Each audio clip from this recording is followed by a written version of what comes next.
and I left Virginia to move all the way up here to northern Michigan. It was a big and it was even a difficult change. We felt sad because of the friends we were leaving behind. We felt frustration. Our movers charged us over $2,000 more than what they estimated. We felt tired because we had to drive through a blizzard all through the night without any sleep. And we were upset because the blizzard added about 5 to 8 hours to our trip. I had double pneumonia, and so I felt sick. But when we arrived, we felt like we accomplished a big journey. It was a moment in our life that we will never forget. That change changed us, for better or for worse. And the same goes for all of us. When we face change of any kind, it changes us. And it's up to us to let that change be for the good or the bad. Because when change happens around us, it often changes what happens inside of us. It's like it can make us become some different person. Change can make us frustrated. It can make us feel out of control. It can make us feel like we're not having any fun. So what we're going to talk about today has the potential to be a game changer for us when it comes to dealing with those kind of difficult changes, those difficult transitions in our lives. We're going to look at a passage of scripture from a letter written by James. James was the brother of Jesus, but he didn't always believe in Jesus. So he didn't believe in Jesus until after Jesus died and then came back to life. That's when James started to believe in Jesus. He soon became a leader of a church. So he was a very big leader in the early church of Jesus followers. And during one of Jesus' last talks with his followers, here's something he told them. He said, "Hey, you guys, you're going to be the ones to take my message all over the known world." In other words, Jesus was telling them, hey, there's going to be a change, and you're going to have to move beyond your comfort zones and out into the world. Well, they were on board with Jesus spreading his message, but the idea of being the ones to spread that message around the world themselves was kind of intimidating to them. So a lot of them just stayed right where they were.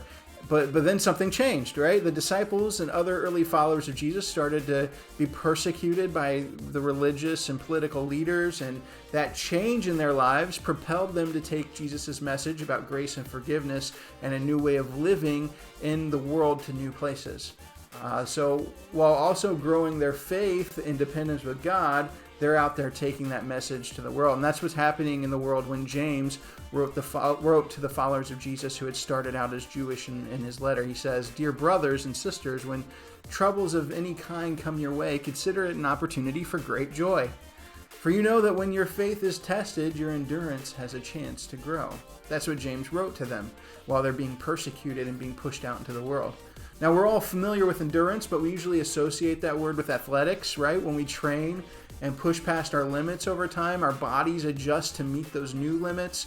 When we work through pain and struggle of any kind, including the struggle to change, we don't just become better at that specific thing, we develop personal endurance. And so James says it this way. He says, "So let your endurance grow, for when your endurance is fully developed, you will be perfect and complete, needing nothing." Essentially, James is saying that working through the pain and hard stuff, enduring, doesn't just make you better at the things you're working on, but you're actually learning how to change. It's changing you when you change. You'll become the kind of person who James says is complete. You'll have joy and gratitude when circumstances don't go your way, and you'll grow in character, faith, and love. You'll discover you have everything you already need. You'll be stronger even if. When we see changes as something that has a trickle-down effect into every area of our life, we'll see that it's more about becoming better through the change than it is about being uncomfortable in the change. So when we view change this way as an opportunity to grow stronger, we'll begin to see it as God sees it.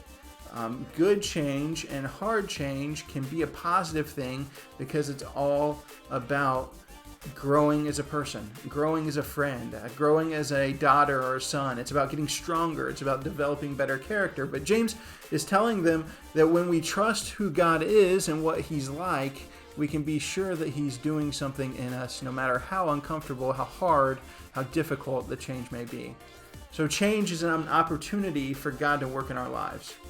So as we leave this series, what are some things that we can do to apply what we've learned? Some ways we can trust God even if it feels uncomfortable or if it all feels like more than we can handle. Well, here's a few ideas. First, stop fighting change and start embracing it. I want to encourage you to change the way you see change. Start seeing it as an opportunity to grow your faith, endurance, and your character. God can do something inside of you when you face change, so trust in Jesus to grow you through it. Accept change as a gift from Jesus. And then think long term. Try to see the bigger picture. Change may not feel good in the moment, but know that God's writing a bigger story for your life than what's going on in the current moment. So it's bigger than what you can see. He loves you, and He wants you to live the best life possible. So He can use your unique and difficult circumstances to help you become who you were made to be. You can trust in Him for that. Things may not get better overnight, but they won't stay the same way forever. Life is bigger and longer than your current circumstances. So even if it feels like it will never get better, God's not done yet. God's still doing a work in your life. Jesus is still working on your heart. So what if we saw change as something that made us better and stronger? Wouldn't that change the way you see change? Your life group is full of people who can be great encouragers for you as you just journey through different changes in your life.